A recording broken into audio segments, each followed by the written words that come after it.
Napakababa ng aking pinag-aralan. Subalit bilang isang anak ng magsasaka ng Occidental Mindoro, tumayo po kami. Tumayo po ako.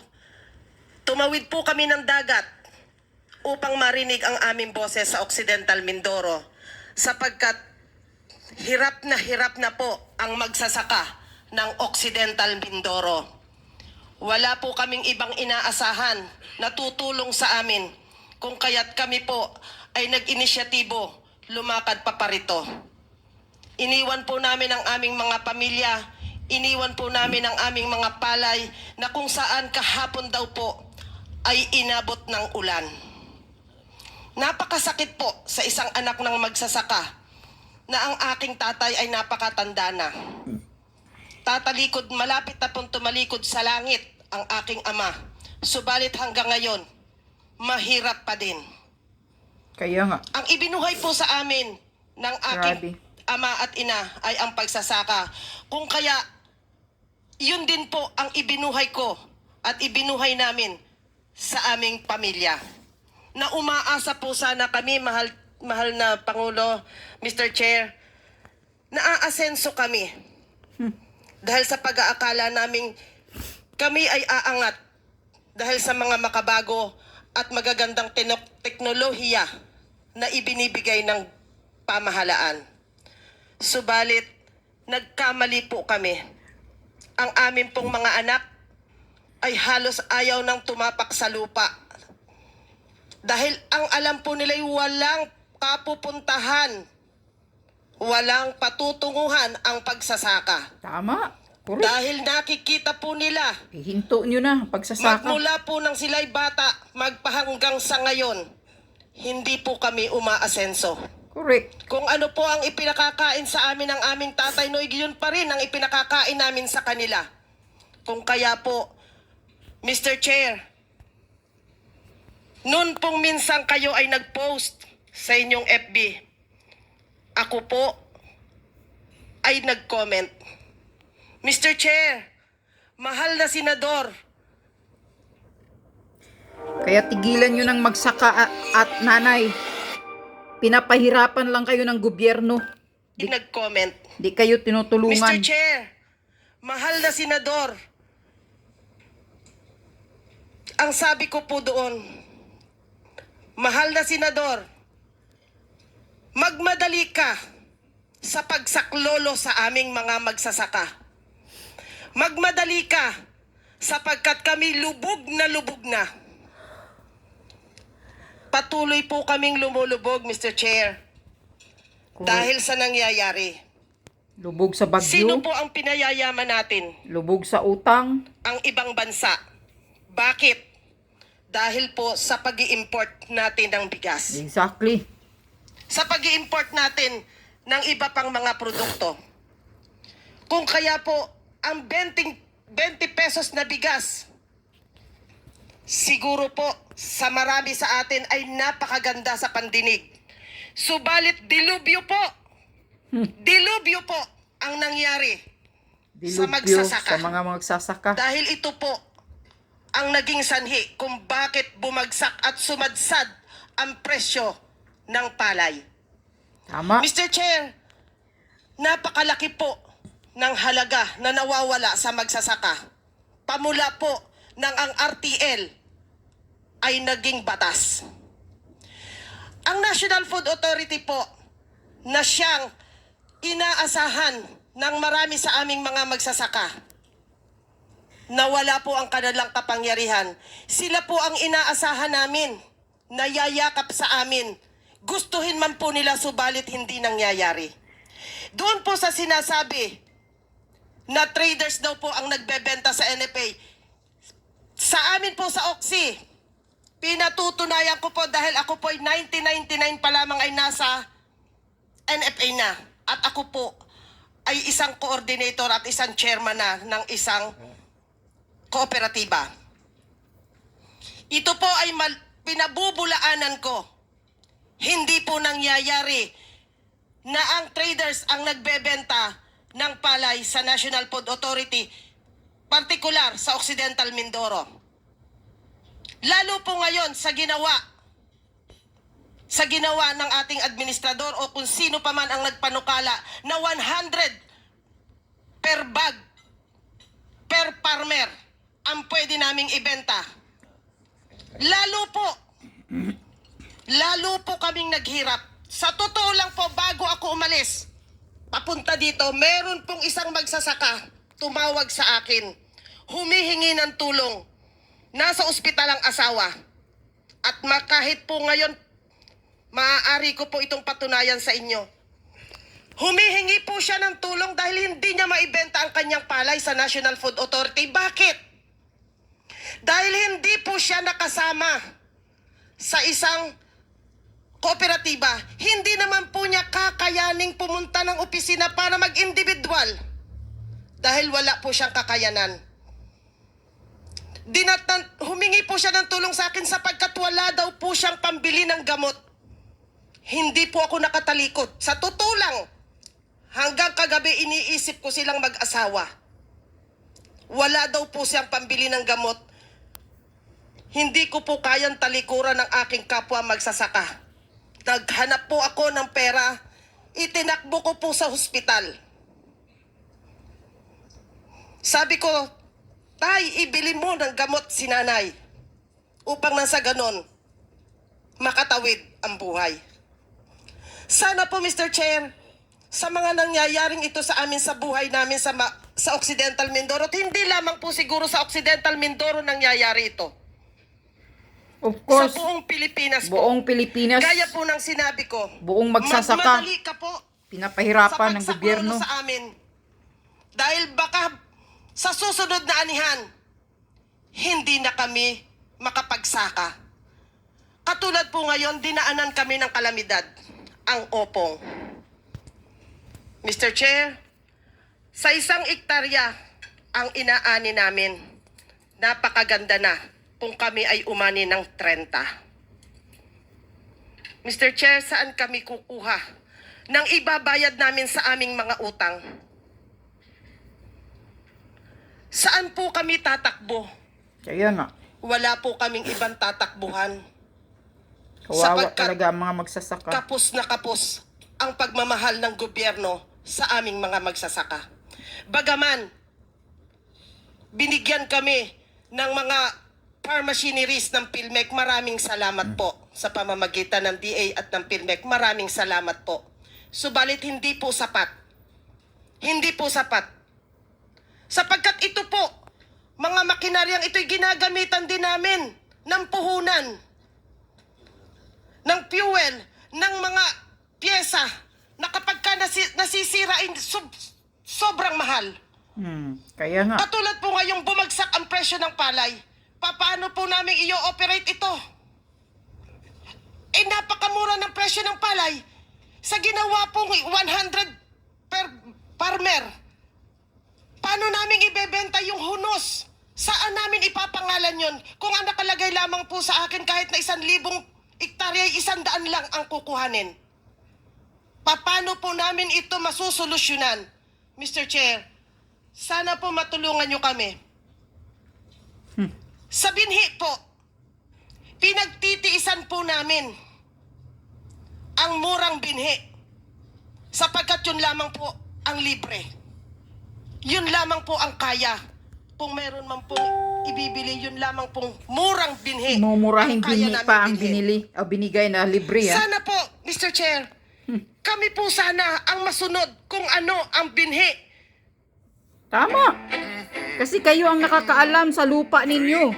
Mumurahing binhi pa ang binigay. Libre kuno, pero mumurahin. Masunod kung ano ang binhi na naaangkop sa aming lupa. Walang quality binhi. At kung bibigyan man po sana kami ng abono, yun po sanang naaangkop sa aming mga lupain. Tama. Kami po, sa kaming karanasan, mas alam namin kung ano ang nararapat para sa amin. At sana po, hinihiling namin na kung magbibigay man po kayo sa amin ng fertilizer o ng binhi, sana po advance.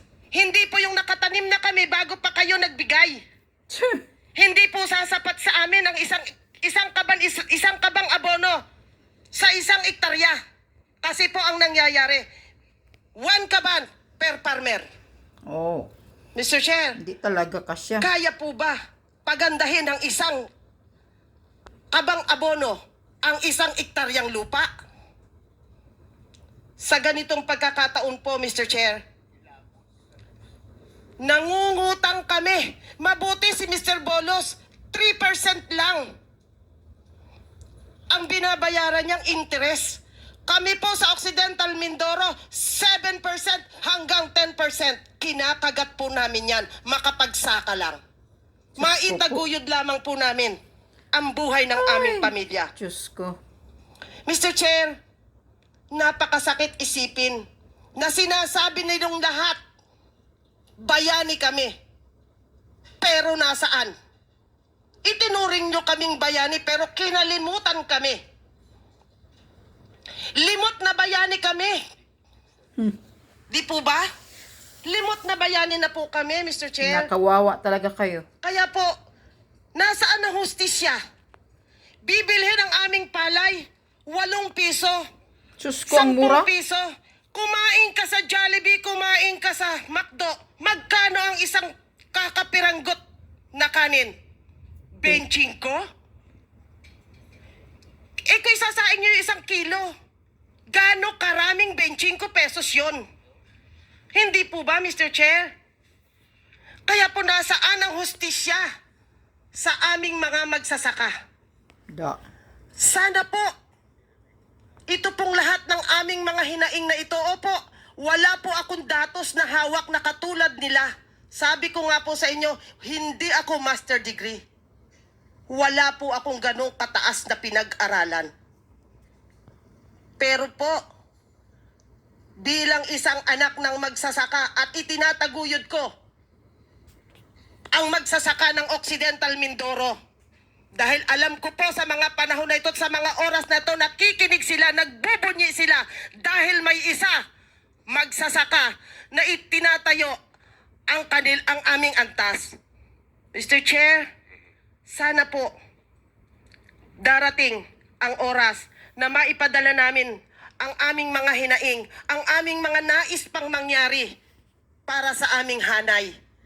Kami po ay naririto upang ipaalam sa inyo na kami ay hirap na. Baong-baon na kami. Hindi lang pong sa buhay kung hindi pati sa utang. Da. Baon kami. Nagpapautang po. Marami pong agency, ang Land Bank nagpapautang. Pero yun nga po, bago kami makahiram, isang Daming, truck na papeles. yeah, ang Ang daming kaming requirements. kailangan. Yun nga eh, daming requirements Mr. eh. Chair, katulad ko po, at hindi lang po ako, marami po sa hanay namin, ang halos ay walang pinag-aralan. Aminin na po namin na kami mga magsasakay, hindi ganun nakatapos ng pag-aaral, lalo na yung mga matatanda. Wala naman hong usapin dito kung Opo, nag-aaral kayo. Hindi pero yun- kaya nga ho kayo naririto dahil nais nating mapakinggan, Mukha mo makuha ang matching, inyong punto para de talagang vista. unggoy. Pinakikinggan natin kayo para yung pagbabalangkas ng batas ay maipapasok yung inyong mga concern. Opo, Mr. Chair, ang sinasabi lamang po namin ay tungkol sa requirements. Hindi makaintindi. Hindi po namin kayang abutin Correct. yung kanilang mga requirements. Tama. Yun po yung aming pinupunto doon. Kaya po sana, kung mayroon mang mga ahensya na nagpapahiram sa mga magsasaka, liitan lang naman po natin sana yung mga requirements. Kaya po kami Yun nga eh, ang hirap sa Pilipinas eh. ay naandi dito.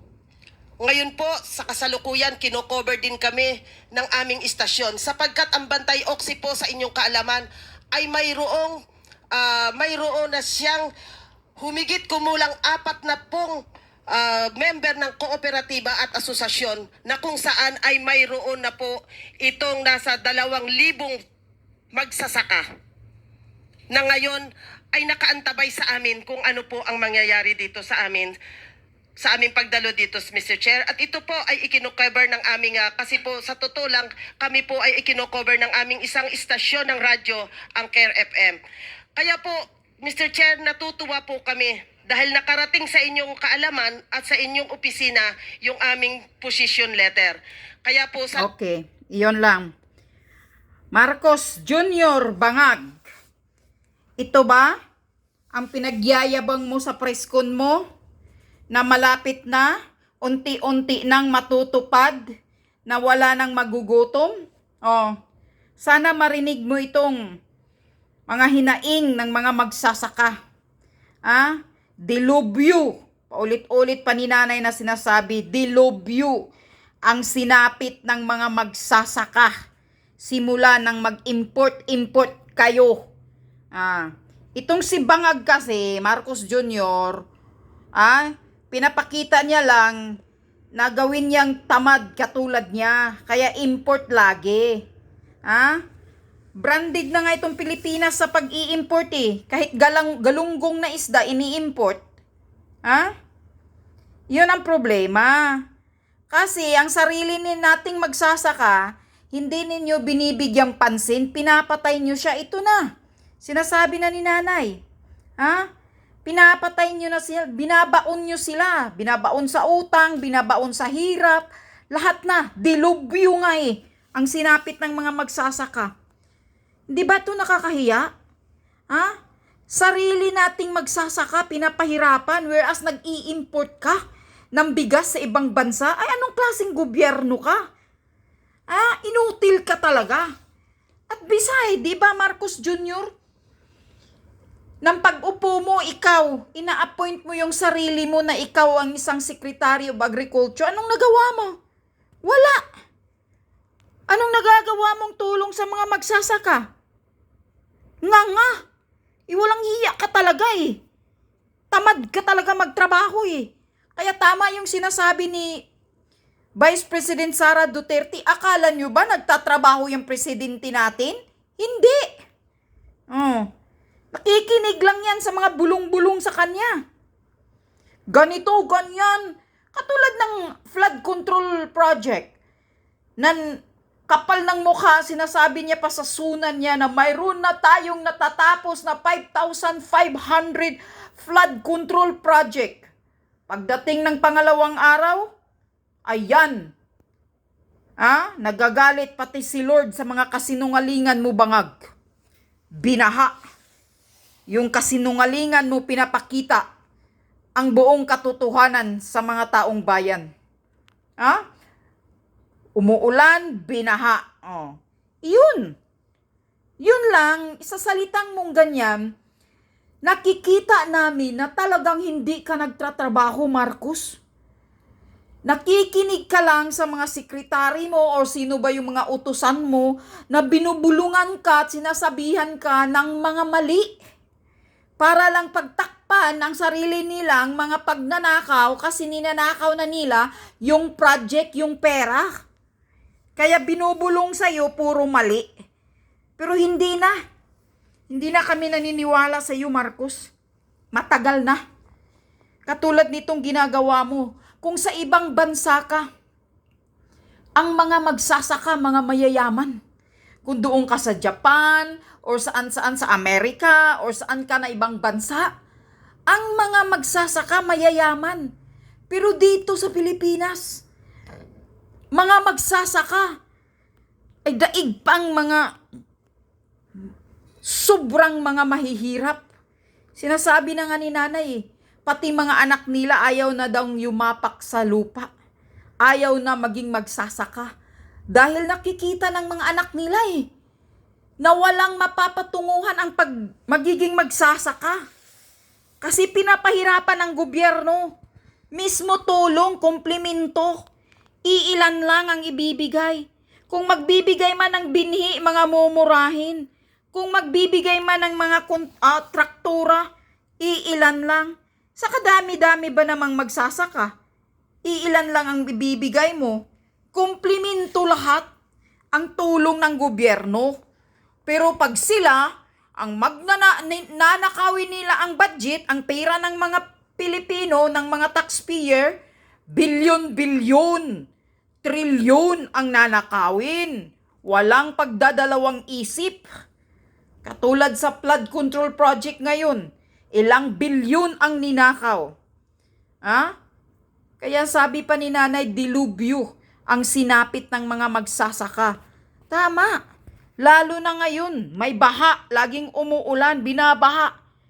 Di wala na. Na-wash out yung mga palay nila. Paano yung gastos nila?